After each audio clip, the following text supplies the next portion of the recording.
Mi nuera me obligó a firmar un poder notarial amenazándome con no ver a mis nietos. Firmé llorando, pero ella no vio que el notario era el mismo hombre que mi esposo salvó de la cárcel hace 30 años. Nunca voy a olvidar la sensación de ese bolígrafo en mi mano temblorosa. Tenía 72 años, artritis en los dedos y lágrimas cayendo sobre un documento que me quitaría todo lo que mi esposo y yo construimos durante 50 años de matrimonio. Mi nuera estaba parada detrás de mí con esa sonrisa de satisfacción que yo había aprendido a odiar. Mi propio hijo miraba hacia otro lado, demasiado cobarde para defender a su madre, y yo estaba a punto de firmar mi sentencia. Pero entonces levanté la vista hacia el notario, un hombre canoso, de unos 50 y tantos años, con ojos que me resultaban extrañamente familiares. Y cuando nuestras miradas se cruzaron, él me guiñó un ojo tan sutilmente que nadie más lo notó. En ese momento supe que Dios, o mi difunto esposo desde el cielo, me había puesto un ángel en el camino. Lo que pasó después destruyó a mi nuera, salvó a mis nietos y me devolvió la dignidad que ella me había robado durante años. Pero para que entiendan cómo llegamos a ese momento, necesito contarles toda la historia desde el principio. Mi nombre es Carmen, aunque todos me dicen Doña Carmela. Nací en un pueblo pequeño hace 73 años, hija de campesinos que apenas tenían para comer, pero que me enseñaron que la dignidad no se compra ni se vende. Me casé a los 22 años con el amor de mi vida, un hombre llamado Roberto, que todos conocían como Don Beto. Roberto era mecánico de profesión, pero inventor de corazón. Tenía las manos más hábiles que he conocido y un corazón más grande que su cuerpo. Cuando nos casamos no teníamos nada, literalmente nada. Nuestra primera casa fue un cuarto rentado donde la cocina, el comedor y la recámara eran el mismo espacio. Pero éramos felices. Dios mío, éramos tan felices. Roberto trabajaba de día en un taller mecánico del centro y de noche reparaba aparatos en nuestra casa. Televisiones, radios, licuadoras, lo que fuera. La gente del barrio le traía sus cosas descompuestas y él las arreglaba por una fracción de lo que cobraban en las tiendas. Poco a poco fuimos ahorrando, centavo por centavo, peso por peso. Después de 5 años de matrimonio, compramos nuestro primer terreno. Era pequeño, en una zona que en ese entonces era prácticamente monte, pero era nuestro. Roberto lo compró a nombre de los dos, porque él siempre decía que todo lo que teníamos era de los dos por igual. Ese detalle sería importante muchos años después, aunque en ese momento no lo sabíamos. Construimos nuestra casa con nuestras propias manos. Bueno, Roberto la construyó mientras yo mezclaba cemento, cargaba ladrillos y le llevaba agua de limón cuando el sol pegaba fuerte.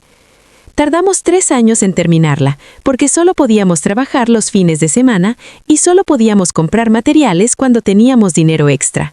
Pero cada ladrillo de esa casa tiene nuestro sudor, nuestras lágrimas y nuestro amor. Tuvimos 3 hijos. Primero llegó Eduardo, mi primogénito, el que más se parecía a su padre físicamente, pero que heredó quién sabe de dónde ese carácter débil que tanto problemas nos traería después. Luego vino Patricia, mi única hija, que sacó el carácter fuerte de mi madre y que siempre fue independiente hasta el punto de la terquedad.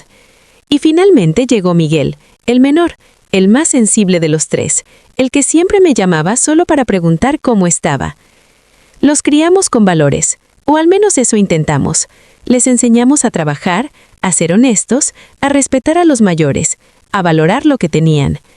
Roberto siempre decía que no les íbamos a dejar millones, pero les íbamos a dejar algo más importante, educación y principios. Y cumplió su palabra. Los 3 terminaron carreras universitarias. Eduardo se hizo contador, Patricia estudió enfermería y Miguel se convirtió en maestro de secundaria. Mientras los niños crecían, Roberto y yo seguíamos trabajando y ahorrando. El taller mecánico del centro donde él trabajaba cerró cuando Roberto tenía 40 años y en lugar de buscar otro empleo, decidió abrir su propio negocio. Yo tenía miedo a la idea, pero él me convenció. Usamos todos nuestros ahorros, pedimos un préstamo pequeño y abrimos el taller mecánico Don Beto, en un local rentado a 3 calles de nuestra casa. Los primeros años fueron difíciles. Había días que no entraba ni un cliente, pero Roberto era bueno en lo que hacía. honesto con sus precios y poco a poco fue ganándose una reputación. La gente empezó a recomendarlo. El taller creció. Eventualmente pudimos comprar el local en lugar de rentarlo. Contratamos empleados.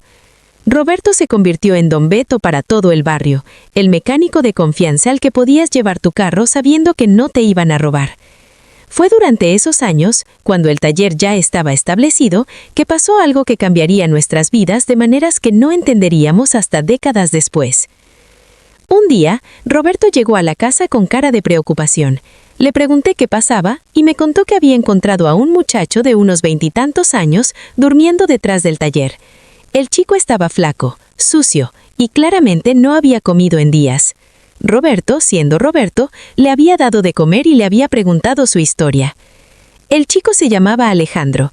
Había crecido en un orfanato, nunca conoció a sus padres y cuando cumplió 18 años lo echaron a la calle sin preparación ni apoyo. Había intentado trabajar, pero sin documentos, sin dirección fija, sin referencias, nadie le daba oportunidad. Había caído en malas compañías y había terminado involucrado en un robo menor. Lo habían arrestado, pero por ser su primera ofensa y por el monto pequeño, lo habían dejado salir con una advertencia. El problema era que ahora tenía antecedentes, lo que hacía aún más difícil conseguir trabajo. Estaba atrapado en un círculo vicioso. Roberto me preguntó si podíamos ayudarlo. Yo tenía mis reservas, no voy a mentir. Teníamos 3 hijos que mantener, un negocio que apenas estaba despegando y este era un extraño con antecedentes penales. Pero vi algo en los ojos de mi esposo esa noche, una determinación que yo conocía bien. Roberto había crecido pobre también, sabía lo que era pasar hambre, no tener oportunidades, ser juzgado por sus circunstancias en lugar de su carácter. Acepté con una condición. Le dije a Roberto que si este muchacho nos robaba o nos traicionaba, él tendría que admitir que yo tenía razón. Roberto se rió y me prometió que si eso pasaba, me lo diría todos los días por el resto de su vida. Alejandro empezó a trabajar en el taller al día siguiente. Roberto le enseñó mecánica desde cero. El chico era inteligente, rápido para aprender y trabajador. Dormía en un cuartito que Roberto improvisó en la parte de atrás del taller porque no tenía dónde ir. Comía con nosotros muchas noches. Mis hijos empezaron a verlo como un hermano mayor. Pasaron los meses y Alejandro se convirtió en el mejor empleado que Roberto pudo tener. Llegaba temprano, se iba tarde, trataba a los clientes con respeto y nunca nos robó ni un centavo. Roberto le ayudó a tramitar documentos legales, le enseñó a manejar y eventualmente le prestó dinero para que tomara cursos nocturnos y terminara la preparatoria. Un día, como 2 años después de que Alejandro llegara a nuestras vidas, Roberto llegó a la casa con una idea. Quería ayudar a Alejandro a estudiar una carrera universitaria. No cualquier carrera, sino derecho. Roberto había notado que Alejandro era bueno con las palabras, que le gustaba leer, que tenía un sentido natural de la justicia probablemente forjado por todas las injusticias que había sufrido en su vida. Fue una inversión enorme. Nosotros no éramos ricos, teníamos 3 hijos propios que eventualmente también querrían ir a la universidad. Pero Roberto me convenció diciéndome algo que nunca olvidé. Me dijo, Carmela, si ayudamos a este muchacho, estamos plantando una semilla que puede dar frutos que ni nos imaginamos. No es caridad, es una inversión en un ser humano. Así que lo hicimos. Durante 5 años, ayudamos a Alejandro a pagar sus estudios de derecho. Él seguía trabajando medio tiempo en el taller para contribuir lo que podía. Se graduó con honores, y el día de su graduación, con su título en la mano, se arrodilló frente a Roberto y frente a mí, y nos dijo con lágrimas en los ojos que todo lo que él lograra en la vida sería gracias a nosotros. Roberto, incómodo con las emociones como siempre, lo levantó y le dijo, «No me debes nada, mijo, solo te pido que cuando puedas ayudes a alguien más como yo te ayudé a ti. Así es como funciona esto». Alejandro consiguió trabajo en un despacho legal, se casó con una muchacha buena, tuvo hijos. Siguió visitándonos cada mes, sin falta, trayendo regalos para mis hijos, ayudando a Roberto con papeleo legal del taller cuando hacía falta. Se convirtió en parte de nuestra familia, aunque no llevara nuestra sangre. Con el tiempo, Alejandro escaló posiciones, dejó el despacho y eventualmente se convirtió en notario público. En nuestra ciudad, eso era un logro enorme. Los notarios públicos aquí son figuras respetadas, con poder legal significativo. Alejandro había llegado lejos. Pero la vida, como siempre, tenía planes que no esperábamos. Roberto murió hace 8 años, justo después de cumplir 65. Fue un infarto fulminante. Un día estaba conmigo desayunando, riéndose de algo que vio en la televisión, y al siguiente ya no estaba. Así de rápido, así de injusto. 50 años juntos y ni siquiera pude despedirme. El funeral fue enorme. Medio barrio vino a despedirse de don Beto, gente que él había ayudado a lo largo de los años, empleados actuales y antiguos del taller y clientes que se habían convertido en amigos. Alejandro estuvo, por supuesto. Lloró como si hubiera perdido a su propio padre, porque en muchos sentidos así era. Después del funeral, cuando los abogados leyeron el testamento de Roberto, supe exactamente por qué mi esposo había sido tan cuidadoso con el papeleo toda la vida. Todo estaba perfectamente documentado. La casa estaba a nombre de los dos, así que automáticamente pasó a ser mía. El taller también. Había ahorros, no millones, pero suficiente para que yo viviera cómodamente sin trabajar. Y había una cláusula que decía que después de mi muerte, todo se dividiría en partes iguales entre mis 3 hijos. Mariana puso cara de decepción, pero no insistió en ese momento. Pero las semanas siguientes empezó a bombardearme con información sobre lo difícil que era mantener una casa grande, sobre los peligros de vivir sola a mi edad, sobre lo mucho que ella se preocupaba por mí. Eduardo la acompañaba en estas conversaciones, pero casi no hablaba. Solo asentía cuando ella decía algo, como un muñeco de ventrílocuo. Un día perdí la paciencia. Les dije claramente que no me iba a ir de mi casa, que esa casa la habíamos construido Roberto y yo con nuestras propias manos, que cada rincón tenía recuerdos de mi esposo, de mis hijos creciendo, de 50 años de vida, que me iban a sacar de ahí con los pies por delante, pero no antes. Mariana se quedó callada, Eduardo también. Se fueron poco después con excusas de que tenían cosas que hacer. Esa noche recibí una llamada de Patricia, mi hija. Estaba furiosa. Me preguntó si era cierto que Mariana me había presionado para que vendiera la casa y me fuera a un asilo. Le conté todo. Patricia me dijo que no me preocupara, que ella hablaría con Eduardo. No sé qué le dijo Patricia a su hermano, pero por un tiempo los comentarios de Mariana cesaron. Las visitas de los domingos continuaron como si nada. Yo pensé que el problema había quedado resuelto. ¡Qué ingenua fui! Lo que yo no sabía era que Mariana estaba jugando un juego largo, muy largo, y yo era su objetivo principal. El primer ataque real vino disfrazado de preocupación familiar. Fue hace aproximadamente 4 años, cuando yo tenía 69. Un día Eduardo llegó solo a mi casa, sin Mariana, sin los niños. Eso ya era raro. Se sentó en la sala y me dijo que necesitábamos hablar sobre algo serio. «Mamá», empezó con una voz que pretendía ser amable pero que yo conocía bien. Era la misma voz que usaba cuando era niño y había hecho algo malo. «Mariana y yo hemos estado hablando y estamos preocupados por ti». «¿Preocupados por qué?», le pregunté. «Por tu salud, por tu memoria. Últimamente hemos notado que se te olvidan cosas, que repites las mismas historias, que a veces te confundes con las fechas». Me quedé mirándolo sin poder creer lo que estaba escuchando. ¿Mi memoria? Mi memoria estaba perfectamente bien. Sí, a veces olvidaba dónde había dejado las llaves, pero eso me pasaba desde los 30 años. Y sí, repetía historias, pero eso lo hacía todo el mundo, especialmente cuando las historias eran sobre Roberto, a quien yo extrañaba cada día de mi vida. «Mi memoria está bien», le dije firmemente. «Mamá, eso es lo que dicen todas las personas que están empezando a tener problemas», respondió con ese tono condescendiente que me daban ganas de darle una cachetada. «No te das cuenta porque es gradual, pero nosotros que te vemos seguido sí lo notamos». «Yo no tengo ningún problema de memoria», repetí. Eduardo suspiró como si yo fuera una niña terca que no quería entender razones. «Mira, mamá, solo queremos que te hagas unos estudios, nada invasivo, solo para descartar. Si todo sale bien, perfecto, nos quedamos tranquilos, pero si hay algo, es mejor detectarlo temprano». «¿Y esto fue idea tuya o de Mariana?», le pregunté directamente. Eduardo titubeó. «Es de los dos, estamos preocupados los dos». «Mentira, Yo sabía perfectamente que esto era idea de Mariana. Eduardo nunca había mostrado preocupación por mi salud más allá de preguntarme cómo me sentía cuando me visitaba. Esta era otra táctica de mi nuera para conseguir lo que quería. Pero cometí un error. Acepté hacerme los estudios.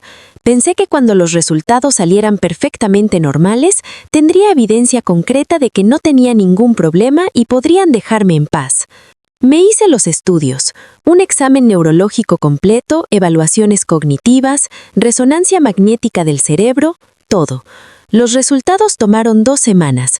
Cuando llegaron, el médico me dijo lo que yo ya sabía. Mi cerebro estaba perfectamente normal para mi edad, sin signos de Alzheimer, sin signos de demencia, sin nada preocupante. Tenía la memoria de una persona de mi edad, lo cual significaba que a veces olvidaba cosas menores, pero nada fuera de lo normal. Llegué a casa de Eduardo con los resultados en mano sintiéndome victoriosa. Le mostré los papeles, le expliqué lo que el médico había dicho. Esperaba que eso cerrara el asunto de una vez por todas. Pero cuando Mariana vio los resultados, no se alegró. Es más, su expresión fue de enojo apenas contenido. «Esos doctores no saben nada», dijo despectivamente. A mi tía le dijeron que estaba bien y 6 meses después ya no reconocía a nadie. «Mariana, los estudios son claros», le dije tratando de mantener la calma. «No tengo ningún problema». «Suegra», dijo ella con esa sonrisa falsa que yo había aprendido a reconocer. «Lo que pasa es que usted no quiere aceptar la realidad. Está en negación. Es muy común en personas de su edad».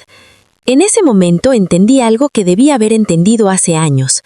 A Mariana no le importaba mi salud, nunca le había importado. Lo único que le importaba era mi casa, mi dinero, mi herencia, y iba a usar cualquier táctica para conseguirlo. Después de eso las cosas escalaron rápidamente. Mariana empezó a controlar mis visitas con mis nietos. Antes yo los veía casi todos los días. De repente siempre había excusas. Sebastián tiene tarea. Valentina tiene práctica de ballet. Los niños están enfermos. El fin de semana tenemos planes. Al principio eran excusas aisladas, pero se volvieron constantes. Pasé de ver a mis nietos 4 o 5 veces por semana a verlos una vez cada 2 semanas. Y cuando los veía, Mariana siempre estaba presente, vigilando cada interacción como un halcón. Un día perdí la paciencia. Les dije claramente que no me iba a ir de mi casa, que esa casa la habíamos construido Roberto y yo con nuestras propias manos, que cada rincón tenía recuerdos de mi esposo, de mis hijos creciendo, de 50 años de vida, que me iban a sacar de ahí con los pies por delante, pero no antes. Mariana se quedó callada, Eduardo también. Se fueron poco después con excusas de que tenían cosas que hacer. Esa noche recibí una llamada de Patricia, mi hija. Estaba furiosa. Me preguntó si era cierto que Mariana me había presionado para que vendiera la casa y me fuera a un asilo. Le conté todo. Patricia me dijo que no me preocupara, que ella hablaría con Eduardo.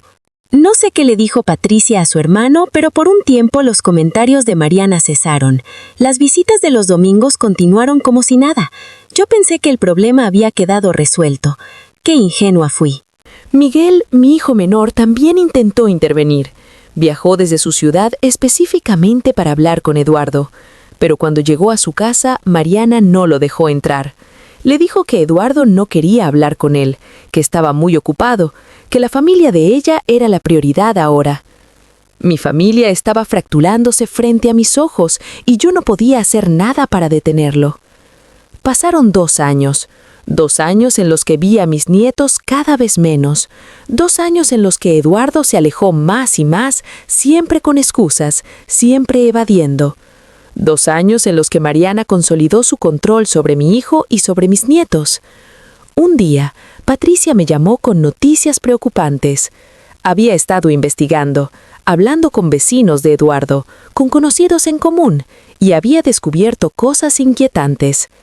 Mariana estaba gastando dinero como si no hubiera mañana. Habían comprado un carro nuevo, de lujo, que claramente estaba por encima de sus posibilidades. Habían remodelado la casa.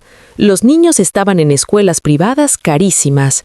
Mariana usaba ropa de marca, bolsas caras, joyas que mi hijo contador no podría pagarle con su salario. ¿De dónde salía el dinero? Investigué un poco por mi cuenta, discretamente, y lo que descubrí me heló la sangre. Eduardo había sacado préstamos, muchos préstamos. Préstamos del banco, préstamos de casas de empeño, préstamos de esos lugares que cobran intereses altísimos y que destruyen a la gente financieramente. Estaba hundido en deudas hasta el cuello. Y todo para mantener el estilo de vida que Mariana exigía. Cuando entendí la situación, todo tuvo sentido. Mariana no quería mi casa porque la necesitara para vivir. La quería para venderla y pagar las deudas que ella misma había creado. Yo no era su suegra, era su plan de rescate financiero. Confronté a Eduardo una vez más. Fui a su casa sin avisar. Mariana no estaba. Había salido de compras. ¡Qué sorpresa! Eduardo estaba solo, sentado en la sala con cara de derrota. «Sé lo de las deudas», le dije directamente. Eduardo me miró con ojos de animal acorralado. «Mamá, ¿Cuánto deben?», le pregunté. «Casi 400,000 pesos», admitió finalmente. Entre todos los préstamos, con los intereses, son casi 400,000. Era una fortuna que mi hijo había despilfarrado tratando de hacer feliz a una mujer que claramente nunca iba a estar satisfecha. «¿Y cuál es el plan?», le pregunté. «¿Quitarme mi casa para pagar las estupideces de tu esposa?». Eduardo se quedó callado, y en su silencio, una vez más, encontré mi respuesta. Me fui de su casa ese día decidida a protegerme. Al día siguiente, fui a ver a un abogado para asegurarme de que mis propiedades estuvieran blindadas, que nadie pudiera quitármelas sin mi consentimiento explícito. El abogado me aseguró que mientras yo estuviera en mis facultades mentales, nadie podía obligarme a vender nada ni a firmar nada. Mis propiedades eran mías y seguirían siendo mías hasta que yo decidiera lo contrario. Salí de ese despacho sintiéndome segura, protegida, ingenua, porque lo que yo no sabía era que Mariana tenía un plan B. Hace aproximadamente 8 meses recibí una llamada de Eduardo. Su voz sonaba diferente, amable, casi dulce. Me dijo que Mariana y él habían estado hablando, que se sentían muy mal por cómo me habían tratado, que querían hacer las paces. Me invitaron a cenar a su casa el domingo siguiente. Me dijeron que los niños me extrañaban, que querían verme, que habían hecho un pastel de chocolate especialmente para mí porque sabían que era mi favorito. Debí haber sospechado. El cambio era demasiado repentino, demasiado conveniente. Pero la verdad es que yo extrañaba a mis nietos desesperadamente. Extrañaba a mi hijo, al niño que yo había criado antes de que Mariana lo transformara en lo que era ahora. Quería creer que las cosas podían mejorar. Así que fui. La cena fue agradable, sorprendentemente agradable. Mariana estaba amable, sonriente, casi cariñosa. Eduardo estaba relajado, bromeando como hacía años que no lo veía. Los niños estaban felices de verme, me abrazaron, me mostraron sus juguetes, me contaron sobre la escuela. Por un breve momento, pensé que quizás había juzgado mal a Mariana. Quizás ella realmente había cambiado. Quizás la presión financiera los había afectado a todos, y ahora que las cosas estaban más estables, podíamos tener una relación normal. ¡Qué tonta fui! Después de la cena, cuando los niños ya se habían ido a dormir, Eduardo me dijo que necesitaba hablar conmigo sobre algo importante. Mariana se sentó a su lado, sosteniendo su mano, con una expresión de preocupación ensayada. «Mamá», empezó Eduardo, «hemos estado pensando mucho en tu situación, viviendo sola en esa casa grande, sin nadie que te cuide si te pasa algo. Nos preocupa». Otra vez con eso. Pero esta vez no dije nada, solo escuché. «Hemos hablado con un abogado», continuó Eduardo, «y nos recomendó algo que podría darte tranquilidad a ti y a nosotros, un poder notarial». «¿Un poder notarial?», repetí. «Sí, es un documento legal que nos permitiría tomar decisiones en tu nombre si algo te pasara, si te enfermaras, si tuvieras un accidente, si por cualquier razón no pudieras manejar tus asuntos. Así no tendrías que preocuparte por nada. Nosotros nos encargaríamos de todo». Sentí un escalofrío recorrer la espalda. Sabía exactamente lo que un poder notarial significaba. Me darían control total sobre mis finanzas, mis propiedades, mi vida entera. Podrían vender mi casa, vaciar mis cuentas, tomar cualquier decisión sin necesidad de mi aprobación. No, dije firmemente, no voy a firmar ningún poder notarial. La expresión de Mariana cambió instantáneamente. La máscara de amabilidad cayó y vi lo que realmente había debajo. Rabia, frustración, odio. «Suegra», dijo con voz tensa, «esto es por su bien. ¿No entiende que estamos tratando de ayudarla?» «No necesito que me ayuden de esa manera», respondí. «Estoy perfectamente capaz de manejar mis propios asuntos». «¿Perfectamente capaz?» Mariana se rió de desprecio. «Tiene 72 años, vive sola, se le olvidan las cosas. ¿Qué va a pasar cuando ya no pueda ni levantarse de la cama?» «Eso no es asunto tuyo», le dije, levantándome de mi silla, «y no voy a firmar nada». Empecé a caminar hacia la puerta, pero la voz de Mariana me detuvo. «Si no firma», dijo con frialdad, «no va a volver a ver a sus nietos, nunca». Me volteé lentamente.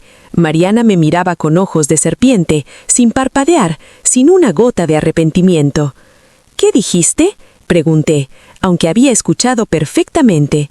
Lo que oyó: si no firma ese documento, se acabaron las visitas, se acabaron las llamadas, se acabó todo. Sebastián y Valentina van a crecer pensando que su abuela no los quería. Yo me voy a encargar de eso. Miré a Eduardo buscando alguna reacción, alguna defensa, algo, pero mi hijo solo miraba el piso, incapaz de verme a los ojos. «Eduardo», le dije con voz temblorosa, «¿vas a permitir esto?».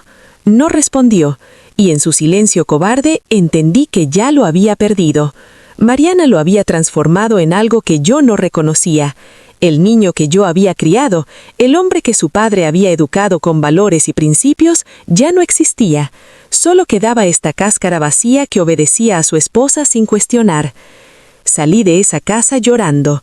Manejé a mi casa con lágrimas que no paraban, apenas pudiendo ver el camino. Cuando llegué, me derrumbé en el sofá y lloré por horas.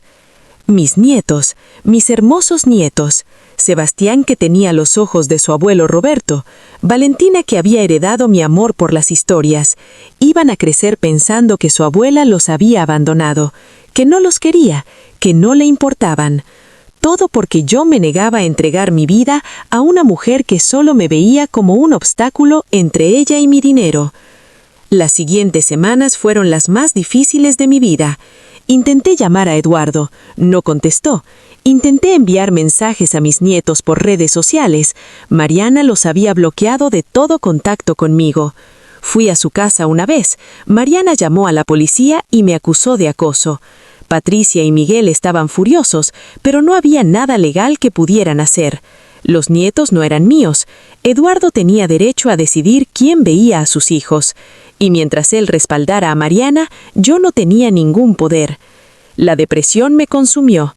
Dejé de comer bien, dejé de salir.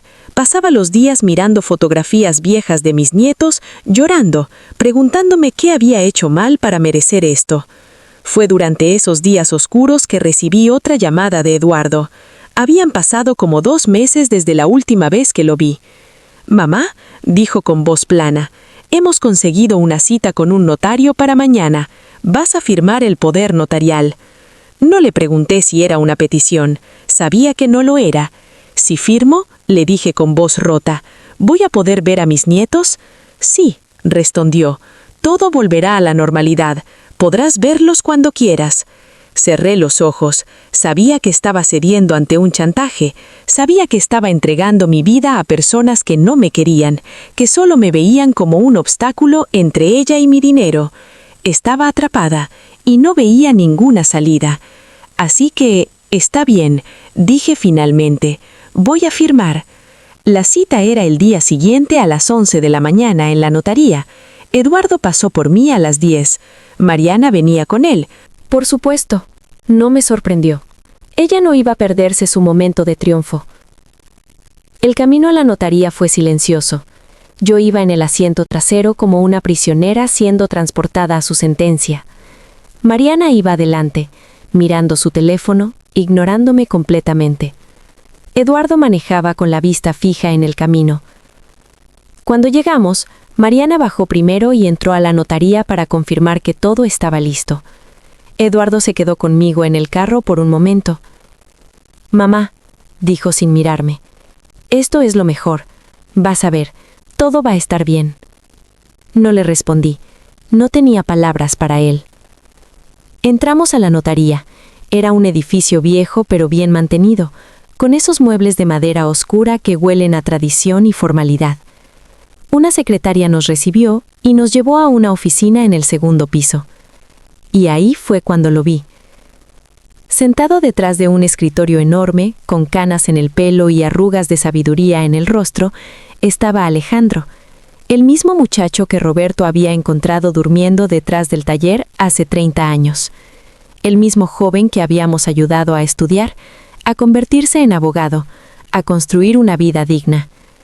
Ahora era don Alejandro, notario público, respetado en la comunidad. Nuestras miradas se cruzaron. Él me reconoció inmediatamente, por supuesto, pero su expresión no cambió. Mantuvo una cara perfectamente profesional mientras nos invitaba a sentarnos. «Buenas tardes», dijo con voz neutral. «Entiendo que están aquí para formalizar un poder notarial». «Así es», dijo Mariana con esa voz de satisfacción que yo odiaba. «Mi suegra ha decidido otorgarle poder a mi esposo para manejar sus asuntos». Alejandro asintió y empezó a revisar los documentos que Mariana había preparado. Los leyó en silencio por varios minutos. Su expresión seguía siendo impenetrable. Finalmente levantó la vista hacia mí. No hacia Eduardo, no hacia Mariana, directamente hacia mí. «Señora», dijo con voz formal pero gentil, «antes de proceder necesito confirmar algunas cosas. ¿Usted está aquí por voluntad propia?» Mariana intervino antes de que yo pudiera responder. «Claro que está aquí por voluntad propia, ¿verdad, suegra?» Me quedé en silencio. No podía mentir. No frente a Alejandro, que me conocía, que conocía a Roberto, que sabía qué clase de mujer yo era. Alejandro notó mi silencio. Volvió a mirar los documentos. «Veo que este poder notarial es bastante amplio», observó. «Le daría al señor Eduardo control total sobre sus finanzas, sus propiedades, sus cuentas bancarias, básicamente sobre toda su vida económica. ¿Usted entiende lo que esto implica?» «Ella entiende», dijo Mariana impaciente. «Ya se lo explicamos». «Con todo respeto, señora», dijo Alejandro mirando a Mariana fijamente. «Le estoy preguntando a ella, no a usted». Mariana se quedó callada, claramente ofendida. Alejandro volvió a mirarme. «Señora Carmen, ¿alguien la está presionando para firmar este documento?» Las lágrimas empezaron a caer por mis mejillas. No podía detenerlas, no quería detenerlas. «Suegra», dijo Mariana con advertencia en la voz, «responda la pregunta». Alejandro levantó la mano para callarla. «Señora, le pido que no interrumpa. Esta es una pregunta que por ley debo hacerle a la otorgante directamente». Hubo un silencio tenso. Eduardo miraba el piso. Mariana me fulminaba con la mirada. Y yo estaba ahí, llorando, con el peso de una decisión imposible sobre mis hombros. Si digo la verdad, pensé, no voy a ver a mis nietos nunca más. Mariana va a cumplir su amenaza. Me va a sacar de sus vidas para siempre. Pero si miento, voy a perder todo. Mi casa, mi dinero, mi independencia. Todo lo que Roberto y yo construimos va a terminar en manos de esta mujer que no me quiere. No había salida buena. No había forma de ganar. Entonces Alejandro hizo algo que cambió todo. Me guiñó un ojo. Fue tan sutil, tan rápido, que nadie más lo notó. Pero yo lo vi. Y en ese guiño había un mensaje silencioso. «Confía en mí. Sé lo que estoy haciendo». Alejandro se levantó de su silla. «Señora Carmen», dijo con voz formal, «me gustaría hablar con usted a solas por un momento. Es procedimiento estándar en casos como este». «¿A solas?» Mariana se levantó también. «¿Por qué? ¿Qué tiene que decirle que no podamos escuchar?» «Es procedimiento», repitió Alejandro con firmeza. «La ley me obliga a asegurarme de que el otorgante está actuando sin coacción. Si usted interfiere en este proceso, no podré continuar con el trámite». Mariana miró a Eduardo buscando apoyo, pero mi hijo solo se encogió de hombros. No podían oponerse sin parecer sospechosos. «Está bien», dijo Mariana finalmente, «pero no tarden». Alejandro me llevó a otra oficina más pequeña y cerró la puerta detrás de nosotros. En cuanto estuvimos solos, su expresión cambió completamente. La máscara profesional desapareció y vi al mismo muchacho que Roberto había salvado hace décadas, ahora convertido en un hombre con el poder de devolverme el favor. «Doña Carmela», dijo tomando mis manos entre las suyas, «¿qué está pasando?». Y entonces le conté todo. Desde el inicio de los problemas con Mariana, las amenazas sobre los nietos, las deudas de Eduardo, el chantaje, todo. Hablé y lloré por lo que parecieron horas, aunque probablemente fueron solo minutos. Alejandro escuchó sin interrumpir. Cuando terminé, su expresión era de rabia contenida. «Escúcheme bien», dijo con voz firme. «Usted no va a firmar ese documento, al menos no el documento que ellos trajeron». «Pero mis nietos», empecé a protestar. Doña Carmela, me interrumpió. Don Beto me salvó la vida, literalmente. Si no fuera por él y por usted, yo estaría muerto en una zanja o pudriéndome en una cárcel. Todo lo que tengo, todo lo que soy, se lo debo a ustedes. Y ahora me toca a mí devolverles aunque sea una fracción de lo que me dieron. ¿Qué va a hacer?, le pregunté. Vamos a jugar su juego, dijo Alejandro, con una sonrisa que me recordó a Roberto cuando tenía un plan, pero con nuestras reglas. Alejandro me explicó su plan en susurros rápidos. Íbamos a volver a la oficina. Yo iba a firmar el documento, y Mariana iba a pensar que había ganado. Pero el documento que yo iba a firmar no iba a ser el que ellos habían traído. Iba a ser otro, preparado por Alejandro en el momento, que se veía igual, pero que tenía cláusulas completamente diferentes. En lugar de darle poder a Eduardo sobre mis bienes, el documento iba a establecer un fideicomiso que protegía mis propiedades y mis cuentas. Eduardo iba a tener autoridad solo para decisiones médicas de emergencia, nada más. Y cualquier intento de vender, transferir o hipotecar mis propiedades requeriría no solo mi firma, sino la de un albacea independiente designado por mí. ¿Pero no van a notar la diferencia?, pregunté preocupada. El documento tiene 20 páginas, dijo Alejandro. Nadie lee las 20 páginas. Ellos van a ver que usted firma, van a ver que yo lo certifico, y van a irse pensando que tienen lo que quieren. Para cuando descubran la verdad, si es que la descubren, ya será demasiado tarde. ¿Esto es legal?, pregunté preocupada. Alejandro sonrió. Soy notario público, doña Carmela. Mi trabajo es asegurarme de que los documentos reflejen la verdadera voluntad del otorgante. Usted no quiere darles poder sobre sus bienes, ¿verdad?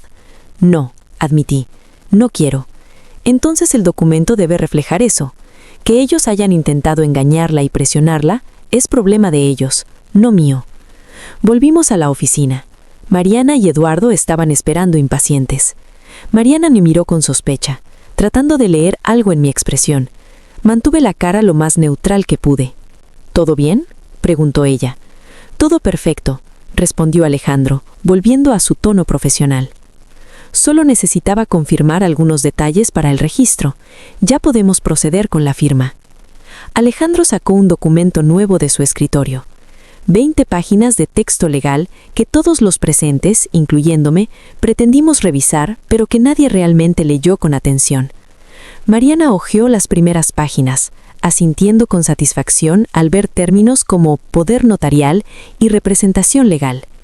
«Firme aquí», me indicó Alejandro señalando la última página. Tomé el bolígrafo. Mi mano todavía temblaba, pero ya no era de miedo, era de esperanza. Firmé. Alejandro firmó y selló el documento con su certificación oficial. «Listo», dijo con voz neutral. «El trámite está completo. Les enviaré una copia certificada por mensajería mañana». Mariana sonrió con satisfacción. «Finalmente», dijo. «Gracias por su cooperación, suegra». No le respondí. Solo me levanté y caminé hacia la puerta. El camino de regreso a casa fue silencioso como el de ida. Pero esta vez yo llevaba un secreto que ninguno de ellos conocía. Un secreto que cambiaría todo. Alejandre me prometió que me llamaría en unos días para explicarme los siguientes pasos. Me dijo que confiara en él, que todo iba a estar bien. Y por primera vez en meses, le creí. Pero esta historia apenas comenzaba, porque lo que vino después fue mucho más dramático de lo que ninguno de nosotros esperaba. La caída de Mariana iba a ser espectacular, y yo iba a tener un asiento en primera fila. Pero eso es material para la siguiente parte de esta historia. Por ahora, les dejo con esto. A veces la vida te pone en situaciones donde parece que no hay salida, donde el enemigo tiene todas las cartas y tú no tienes ninguna, donde rendirse parece ser la única opción. Pero a veces, solo a veces, aparece un ángel cuando menos lo esperas. Alguien a quien ayudaste hace años sin pedir nada a cambio. Alguien que recordó tu bondad cuando tú ya la habías olvidado. Alguien que tiene el poder de cambiar todo. Roberto siempre decía que las buenas acciones regresan, que cuando ayudas a alguien sin pedir nada, el universo toma nota. Yo no siempre le creí, pero ese día en la notaría, cuando vi a Alejandro detrás de ese escritorio, entendí que mi esposo tenía razón. Las buenas acciones regresan, y las malas acciones también. Mariana estaba a punto de descubrirlo de la manera más dolorosa posible.